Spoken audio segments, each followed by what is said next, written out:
Yeah. So we'll skip the map bans for now, but guys, we're in map number 1. We have our best of 3 series here. So we have our Harvest tournament, the Halloween tournament at the start, and it's on the Korean server. So we got a couple of Korean teams in here. Techa, by the way, he moved to Spain, in case that you didn't know. So he's currently living with me, at least for this weekend.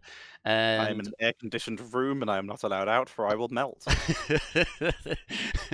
And yeah, let's see what we got there. We have a couple of known players, at least on the blue team side. TAT with Kyoja, Spell, Lockdown, Hyde, and Gonda. Is it fair to say that we have one of the tournament favorites already in game number 1? I think it would be very foolish to say that this is not the favorites going into all of the matches. Some of the other teams, as we've mentioned before, they have players from HGC and from Open Division, from HGC China and Korea, but we also have a couple players who we are less familiar with, and as such, this is a team of all professionals and world champions in some cases. This is the favorite going into this, no questions asked. Yeah, for sure. But still, this should be a pretty fun tournament. We have 8 teams in total. There's a $1,000 prize pool attached to this already. So this is going to be pretty sweet. It's interesting that we have an insta ban on Lucio. So I don't mind so much that the hero gets banned in general, but a first ban, that seems quite out there. Yeah, that's Hyde. Hyde's been Hyde's Stukov has been one of the more terrifying things recently, but since some changes to some of the other heroes in the introduction of Medallion, he's been leaning a little on Lucio as well for hyper fast rotations, and on this map that is so important. So that's why we're seeing that ban so quickly. Also, as we're heading into our first draft, one thing that I want to highlight is finally we have an observer UI that should feature the Medallion. I say should because I didn't get the chance to test it yet, so hopefully everything works. If all I know of a when sudden... you select the hero it works, but I haven't seen if it appears on the top bit. Yeah, it should be at the top. So if there are all of a sudden a couple of fragments randomly appearing on the map, then I will turn it back to the old one on the next step. But this should actually make it so much easier to keep track of the Medallion. Then again, what just happened? We got Asmodan very early on for purple, and Concept is playing the Uther. The Uther is not so surprising these days. He is actually being played as a healer, and if not, it's still flexible. But the Asmodan is confusing. Yeah, and also here's the thing. If you actually want to play Asmodan, I'm pretty sure you can get away with the last pick Asmodan. No, they might ban it. I mean, don't get me wrong. I know that the Korean meta is a little bit different, but I don't think it's that different. I think that my only theory is, again, these are all mostly like Master and Grandmaster players. These are, my only guess is this is actually a known pick for purple, and they're just trying to play around it to get it in early before TAT remove it. Genji's going to get removed, removing that potential Divine Shield Dragon Blade combo. I mean, it has to be like a super preference pick for the guy, and they are afraid that it gets banned away if they don't take it in the first rotation. But, well, they go into Grey main, so at least we know that they have a few normal heroes that they can play. So let's see if that draft shapes up to be interesting. They need still someone to help. Ooh. Oh my. Okay, that's out there. So we now have all of a sudden Grey main. double damage with Grey main Li Ming, which isn't bad, with Asmodan though. Yeah. Okay, so I guess that Asmodan is going to be their side laner, so they are playing without a proper tank at the front outside of the last pick. But this is can main tank, but not as especially not very well anymore, because Zul is going to really interrupt those rotations. All right, Phoenix and Zul for TAT. All right, Ice Cream with the Stitches pick. Yeah, why not? I mean, we're already out there, so might as well go all the way. Okay, ladies. Towers of Doom. We have our first draft. TAT in game number 1 of the best of 3 series against Ice Cream with some interesting flavors in their composition. Well, let's jump into game number 1 of our best of 3 series here at the Halloween Harvest Tournament. Okay, everybody, let's go! TAT versus Ice Cream. I really have to be careful here that I don't call the team Sir Ice Cream the entire time. I mean, we have a European player that has that name, and it just like slips off the tongue. But yeah, Team Ice Cream in red, but on the left side in blue on Towers of Doom, we got Lockdown on Phoenix, Gonda on Chromie, Kyoja on Zul, Spell on ETC, and Hyde is playing Ana.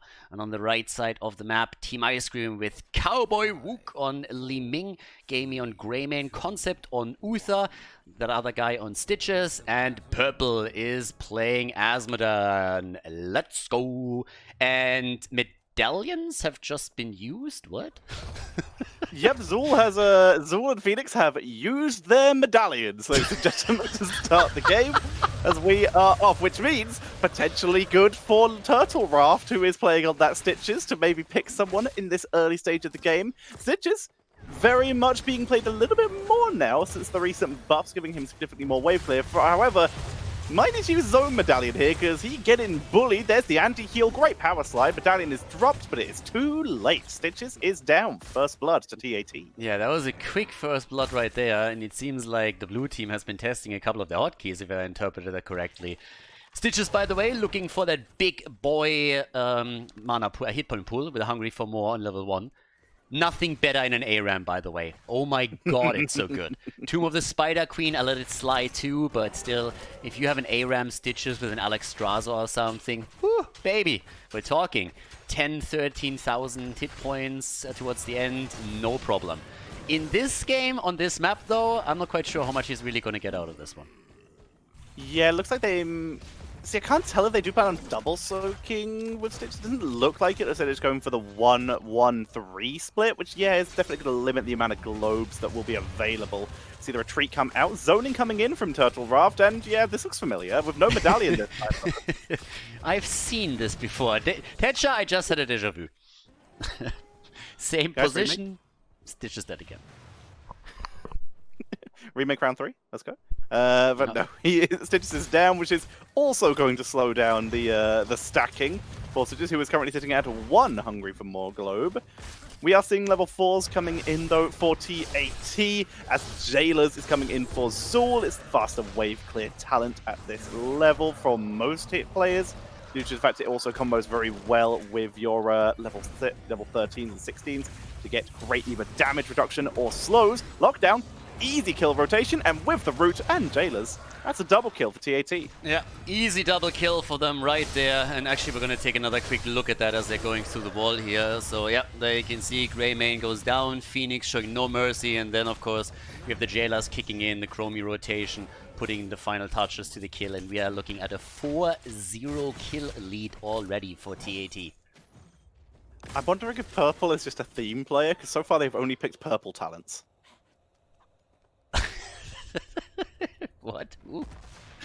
They've just only picked purple talents. They picked Gluttony and Hellforged Armor, which, yes, is the meta, but who knows, maybe it's memes.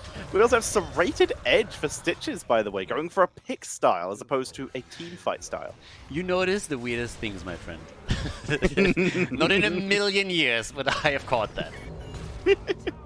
Shots on the right are taken by Ice Cream, and Zool able to get on the left. However, positioning very much in favor of TAT up here. The missile's just short of Gondar. That's going to be the 2-for-1 for TAT. Yeah, so we have a little bit of a lead now for TAT on the objective, but of course you look at experience and they're 2 levels ahead. They're doing way better with these rotations, and the 4 kills definitely don't hurt their cause either. Greymane even down at the bottom of the map now, as we have Zool still slicing through the top and really pushing Asmodan out. Asmodan is having a lot of trouble here. Ooh, Stitches! That was a mistake. He gets caught, but I think he might just walk away from this one. Nice connect, on the other hand, from Hyde Sleep Dart here. And Spell could be in trouble, but he doesn't die, so still no kill for Ice Cream. See the debilitating dart coming out from Hyde to reduce the damage of Cowboy Wook to try and prevent that snipe. Here comes Lockdown from over the wall, who's gone for Warp Warfare and uses it to pick up the kill on Stitches with that engage. The 175% attack speed boost after warping from Phoenix and resetting warp on kills. Lockdown is out for blood this game. He definitely is, and they're doing fantastic here. Poor Stitches, he wanted some playtime, he gets bullied. He's not the only one. Li Ming gets bullied as well. I mean, they're speedrunning this at some point. It's not quite a 40-0 NA game, but it still hurts. That bottom bell tower falls 4.5 minutes into the game, and it just feels like Ice Cream has nothing here.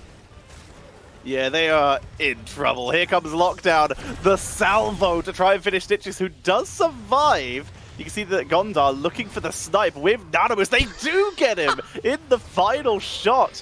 There's the sleep dart under Uther. Does Gondar want it? He's going to try and drop the kill. It's very low for Uther here, but they can't get the chase. Concept will get away. Dude, like the worst thing right now is that we are 5 minutes into the game and Stitches has 2 stacks on his level 1. Oh no, why you gotta point it out? That's a snipe. Gondar is spawn camping right now. Yeah, we have Liming killed. Shots are fired and yep, another salvo is connecting too, so that core has already dropped down to 22 points. They got the pumpkins that they are trying to push through the bot lane now as well, and with level 10 abilities and their 3 level lead, they're obviously looking fantastic here. Greymane tries to get out, gets attacked, gets away, but the pumpkins, they connect, and that's a 3 less point on the core, which gets now pushed down to 19. Yeah, Gaming has to back away, meaning that they are unable to stay. Jailers is done, by the way, so Zul is just going to keep doing this. We probably won't see Kyocha in a fight for a while, because he just clears faster than anyone in this game right now. I mean, Asmodad is dead. I don't want to be mean, but it's not like they need him. Yeah, no, they've got a 3-level lead, and he's still double soaking. When your head get further ahead here. Another 3 points Pumpkin connect. win. Oh, the pumpkin game is strong in this one. And they have 10 kills to 0. They're just bullying them across the map. I mean, look at the difference in experience here alone.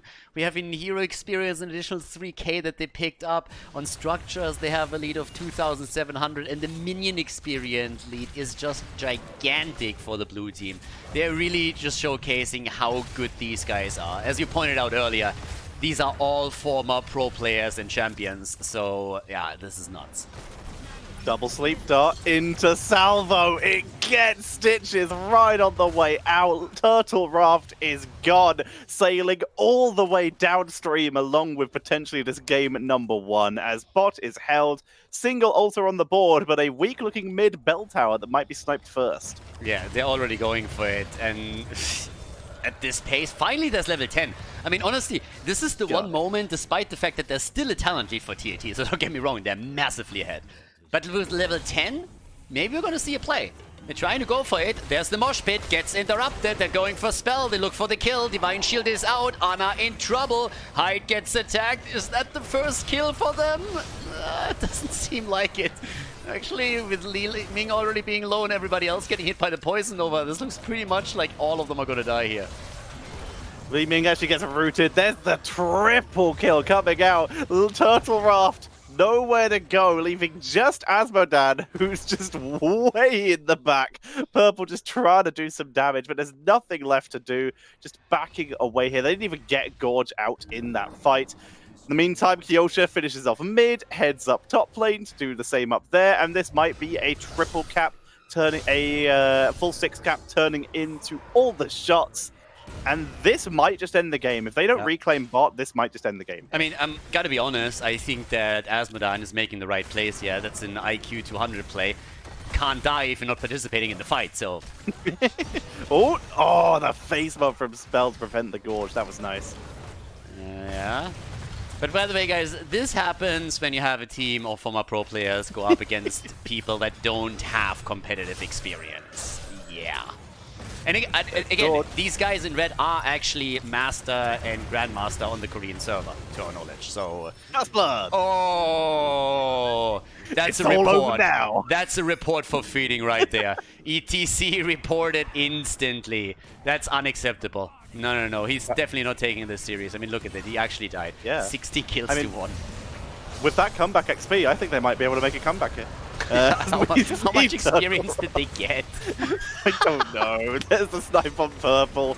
The 6 cap is still blasting away at the core. Bot's the lowest, and they can't get to it with Li Ming down. Purple's trying. He's sending stuff in. They look for a second kill. Look for the third. Go for it, Gamey. No, teleport comes out, and the 6 cap will end the game. Yeah, that's game. Game number 1.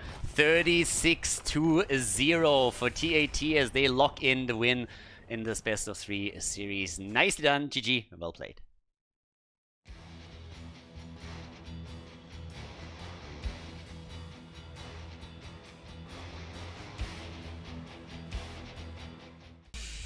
All right, let's go. Game number 2, everybody. TAT in the lead against Ice Cream, and we are looking at game number 2 in the best of 3 series here in the first round of the tournament. And, well, it was a bit of a spanking on game number 1. And now we have Battlefield of Eternity, which could also be interesting when it comes to speedrunning the map. So let's see if Ice Cream is drafting a little bit more normal, if we're going to see something like an Asmodan again. Yeah, I'm just terrified we're going to see Artanis or something. What do you think is going to happen here? I mean, on this map, Artanis is the trap hero who we might just end up seeing where a team will pick it thinking, oh, well, on paper, this will work, and then you get stunned 4 times and die. So we're going to see Lucio banned out once again. Again, this is a hide target ban, but there's also there's so many heroes you can ban against TAT here. Their Cassia and Mei are some of the most common heroes who have been banned against them. The Ana as well, which, again, we're on the Korean server now, so hide is a lot more comfortable playing it. So... I just look at this and I'm just like, I can sense pain and suffering in your future. Especially since it just seems like TAT, you know, like they're taking this super serious, at least on map number 1. I mean, it could be that, you know, they take the first map, they just completely try hard, stomp them, and then map number 2 they're like, all right, let's take this a little bit easier, let's draft something a bit more fun and see where we can get with this. Or they're just saying, let's get it out of the way and take them down as quickly as we can. So I'm kind of curious what's going to happen here right now. I'm also curious to see if Team Ice Cream has a combo that they're going to play on Battlefield, you know, that is a little bit more cohesive than what we've seen on the last map, because we pointed it out in the draft already. If you have an Asmodan in your lineup, you can't just simply draft a Greymane and a Li Ming into that too. That just doesn't work. Yeah, you got to try and actually avoid that amount of damage. Is great for the Immortal, but you got to actually make sure you got the setup for it, as Chromie is removed this time. This is a more common ban, and on this map especially, it's always been good. It fell off a little bit, but just having that much siege is always welcome. Yeah, a lot of the heroes that were still super high in priority on the European server so far have not been taken yet, but still the priority need to see, as we see in Europe as well. Now, when it comes to damage dealers, we're looking at Sylvanas, Greymane, Vala potentially, Li Ming obviously always solid, Hanzo could be paid here too. Reyna. Jimmy, yeah, exactly, Exterminator. So let's see what the blue team is gonna go for in the first place. I like that we have on the tank, at least for Ice Cream, already a more solid pick. I like that quite a lot.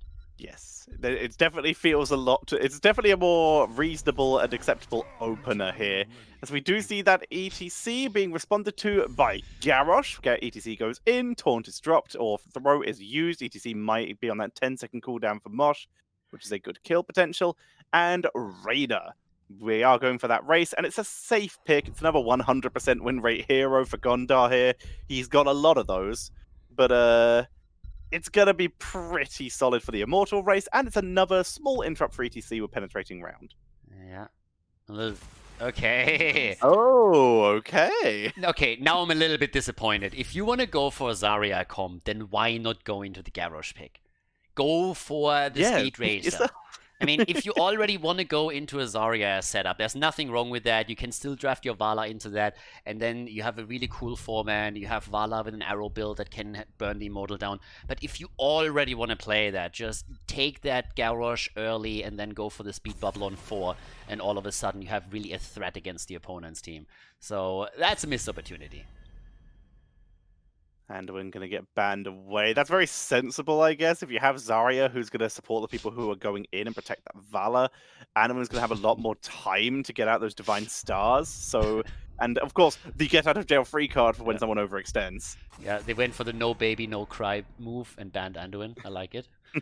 Stukov gets banned too. So they're all focusing the supports right now. That's 4 supports already banned out. Yeah, ban out Hyde. It's very scary here, but Hyde still has Deckard. That's the thing here, and they're targeting Hyde's hero pool. Oh, good luck with that. Yeah, no, it ain't happening. Arthas, and theirs is Deckard. Another very high win rate. It's banned so consistently against TAT, but the Arthas Yeah. That is an interesting one. Someone who can hold the top lane effectively and also will be able to really prevent that ATC from getting an easy engage, and does affect Zarya pretty heavily. Yeah, they got Kane also in, so more lockdown for them. I like it. And well, last two picks. What do we get for the top lane? We still need a solo laner for them. Okay, it's going to be Sonya, and we get Oriel. Nice. Okay. Honestly, this isn't a bad draft. This is kind of a rework on the kind of draft we would have seen from E-Star back in the day. Yep. It is the Hypercarry Vala just replacing the old TAS with Zarya. But it's not a bad draft here. It's definitely playable. The problem is that Arthas is going to be such a pain to get through. The draft is heaps and bounds better than what they played in game number Yes. one. So, much, much better. Last pick, Lockdown, and it's Hanzo. So they got Hanzo and Reyna to burn down the Immortal. On the other side, we got Sonya and Vala trying to chop it down quickly. Vala, we can expect to head into an arrow build here. Battlefield of Eternity, ladies and gentlemen. Let's get ready. Map number 2, TAT is in the lead, and let's find out if they can make this a 2-0 victory, or if Ice Cream is actually fighting back and forces map number 3 in this series. Okay, game number 2 started, and Vala already threw all caution out the wind, said, fuck Monster Hunter, who needs an arrow build on Battlefield of Eternity, and went straight into Hot Pursuit. Yeah. Full Hypercarry. Exactly. So, TAT on the left side with Lockdown on Hanzo, Hyde on Deckard Kane, Gonda on Reyna, we got Spell on Arthas, and Kyoja on Garrosh. On the right side, Ice Cream with Oriel, Gamey on Vala, we got Cowboy Wook on Sonya, we have an ETC, and Purple on Zarya.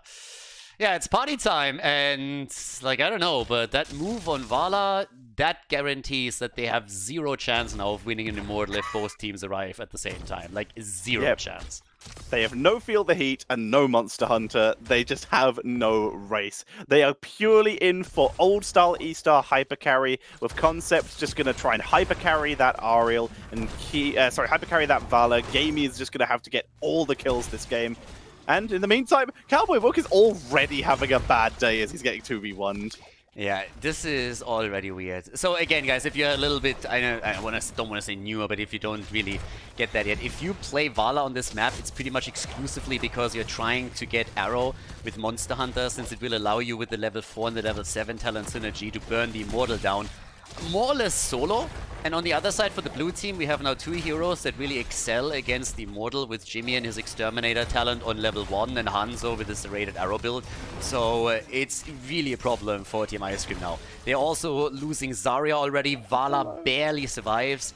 And I guess in a bubble, you could try and make the argument that they're trying to go for some pseudo double support Vala hyper carry, which is just not gonna work on this map. They've gone for Together We Are Strong as well. They are really just trying to go in on all, just keeping this Valor alive. Not gonna help Ariel. Concept will be focused out in the meantime. Currently 1v1ing Deckard. Turtle Raft is being forced to back away, loses the camp, and will likely be killed as well if Kyoja can find him. Purple has returned, and Gamey steps out. A gate immediately takes 2 shots to the face and goes behind it again. The biggest problem for TAT right now is that they're very confused because they just don't know what to kill first. Yeah. The confusion. Luckily they have Ruby, so they don't have to decide that much. Focus Vala! ETC is nearly dead! Go for it! The shot calling must be out of this world right now. And there is Vala dead again. ETC is dead too! Bye bye baby. I mean, guys, I'm going to show you a replay of this one, but honestly, if I just show replays of every single kill, then we're going to double the duration of the game here. Ruby is in. I like that we have Deathlord on level 4, by the way. Yes. I like that. It's better sustain for a 1v1 lane. Gives you really good Jesus, gives you really good 1v1. Calm down. You can't show replays because you'll miss kills. Yeah, exactly. He has just no chance. Now, I got good news for everybody. I got good news. You ready? Vala didn't go Creed of the Noob on level 4. Oh, thank God. It is pure hyper carry already. They did go Speed Barrier as well, though. So no cooldown reduction on the barrier on level 4 for Zarya. Yeah. Yeah, honestly, so far, this series has just been a perfect example of what happens when you put pro players against Storm League players. And again, these guys are on a high level on Storm League, but there's just no comparison. They got a kill, though, and this time early. It's 5 kills to 1. The comeback, ladies and gentlemen. It's already starting. This is the 6.5 out of 10 moment for Team Ice Cream. IGN would be proud. Yeah, Arthur's acquiring the body, being body blocked in there. Spell not able to get out. They are in a little bit of trouble. Lockdown over the wall. And Kyocha able to armor up and back out. Kyocha, by the way, usually the off-laner, but is playing main tank role this time with Spell, TTSST, playing the Arthur's off-lane. This may just be a comfort setup, as we have been seeing a couple teams experimenting with off-laners main tanking on heroes like Imperius whenever they need that flexibility. That root, though! Yeah, triple root. There's the kill. Let's go, boys. ETC is in trouble, gets taken down as well, and we have the triple kill confirmed as they drop Oriel shortly after. I mean, the objective is already showcasing a bit what we talked about at the beginning of the game. If you don't go into an arrow build with Vala, you're just lacking the immortal damage when if you're going up against not only Jimmy with Exterminator, but also Hanzo. So these are easy burns against the objective. And for Team Ice Cream, I mean, honestly, if we're honest about it for just a moment, the only way for them to win an objective and win the game is look for team fights and win those team fights. They can't just simply trade in the objective. That doesn't work. They don't have the damage output on that. And for winning the team fights, they are now looking already at a talent disadvantage, at a level disadvantage, and it's going to get worse through the immortal pressure. So they really have to pick a moment around level 10 when they might just be on even talents with their opponent and put a big fight out there and hope for kills. They're not even going to contest bot lane. They just come in, Spell following up on the route of Deckard. Kyocha is hiding around the corner, seeing if he can catch anyone out of position. Gaby, very delayed on the retreat, which might save them from Kyocha, actually. Good containment strike. Not enough for a kill. So, yeah, Sonya's going to push up, and that has made Spell rotate down there to deep push, but a kill will be applied anyway. That was a beautiful Indomitable by Kyocha. They turn on ETC, but the damage output isn't there yet. That was actually perfect. Honestly, that was so smooth, the way that he went for the unstoppable frames here and dodged it out. It was fantastic. They lose Hanzo, but honestly, that play from Kyocha is a perfect example of what you can pull off when you play on your home server and what you definitely won't be able to do if you play on any other server, even with just a little bit of a delay. That was such a smooth play from him. And they got the fort. They get more than the fort. I mean, first of all, they're looking for ETC. He missed him, actually. Nicely done. Good job, ETC. He completely juked him out there. The juke master. I love it. Can I say something really mean? You can go for it. That's usually my job, but I don't mind. ETC has actually got some really good engages in this fight, but right now, some of the most amount of time he has wasted for TAT has been both times he's been running away when his team is dead. Yeah. I mean, the thing is that they survived for a long time at the 4 top side. The problem with it was simply, by the way, we have Syndragosa. Unfortunately, we don't have the meme strike as a combo, but we have it the back as well. Not this time. But what I wanted to say is, they retreated early and the flank didn't really work out, but the big problem was by Ice Cream retreating at the fort, they exposed it completely to the Immortal. And now that they're pushing topside, I don't know what they're doing. You can't trade a fort against the keep. That's not working. Even if you don't have level 10, that's not a play. You're trading a keep against the fort. They lose now. They're not gonna wait. They're gonna go for core. What are you guys doing? You need to Hearthstone. Get the hell back. Here come the ports, incredibly delayed. Core is dying. They are going to port back. They got 10. Finally, they will make it. They're so delayed. 10 might save them here, but they also might just die. Here comes the taunt onto ETC. He's dead. That's Mosh Pit. Their main engage out. Gravo will hit Gondar, but there's no damage to follow up on it because Valor is just isolated. Yeah, but death timers are so low, I don't think the blue team can end here. They really need to wipe. They disagree. Actually, I mean, they're wiping quickly. They need to wipe quickly. There's the B-step. I love it. They know what's coming. They know this is over. And, well, this is a speed run right here. The core is already falling. ETC is back. As I said, death timers are low, but that's all she wrote right here. They're going for the core, the mighty right click. ETC is already about to fall again, trying to move back. And, well, Nothing else to add, ladies and gentlemen. 1 down, 2 down, but the core has fallen. A 2-0 victory for TAT against Ice Cream with a big speed run on Battlefield of Eternity.